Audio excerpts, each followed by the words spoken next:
Madhya Pradesh CM Mohan Yadav గారు మొన్న media ముందు ఒక సంచలన ప్రకటన చేశారు.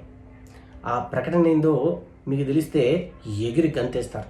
కానీ వాళ్ళకి తెలిసిందనుకో పునాదులు మొత్తం కదిలిపోతాయి అంతే, నిద్ర పట్టక. ఏంటి ఇంతకీ ఆ పునాదులు కదిలిపోయే విషయం అనుకుంటున్నారా? మోహన్ యాదవ్ గారు మీడియా ముందు బలవంతంగా మత మార్పిడి చేస్తే, అంటే మత మార్పిడి ఎవరు చేసినా వాళ్లకు మరణశిక్ష విధించాల్సిందే, ఆ వైపే అడుగులు వేస్తున్నాం అని చెప్పి ఆయన మాట్లాడిన మాటలు. బలవంతంగా బాలికలను మతం మార్చి వాళ్ళని వేధింపులకు గురి చేస్తున్న వాళ్ళను, బలవంతపు మత మార్పిడిలు చేసే వాళ్ళను తప్పకుండా ఉరిదీయాల్సిందే, ఉపేక్షించేదే లేదు అని చెప్పి మధ్యప్రదేశ్ సీఎం గారు ఒక గొప్ప సంచలన ప్రకటన చేశారు.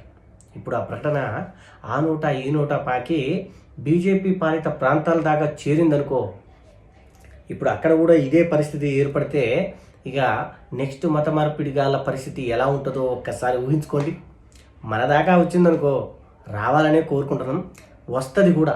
ఎందుకు అంటే ఈ ఆగడాలని, వీళ్ళ ఎదవై దేశాలని తట్టుకోలేకపోతున్నారు సామాన్య జనం కూడా. అందరికి అర్థమైపోయింది కదా, ఏది శాశ్వతమైనది, ఏది అశాశ్వతమైనది, ఏది గొప్పది, ఏది పనికి మాలింది అనేది సామాన్య ప్రజలు కూడా తెలుసుకోవడం మొదలుపెట్టారు ఈ సోషల్ మీడియా పుణ్యమాన. కాబట్టి ఇలాంటి నిర్ణయాలు ప్రతి చోట వస్తే చాలా సంతోషం అని చెప్పేసి నేను కూడా కోరుకుంటాను. మరి మీరేం కోరుకుంటున్నారో కామెంట్ చేసి చెప్పండి. జై శ్రీరామ్, భారత్ మాతాకి జై.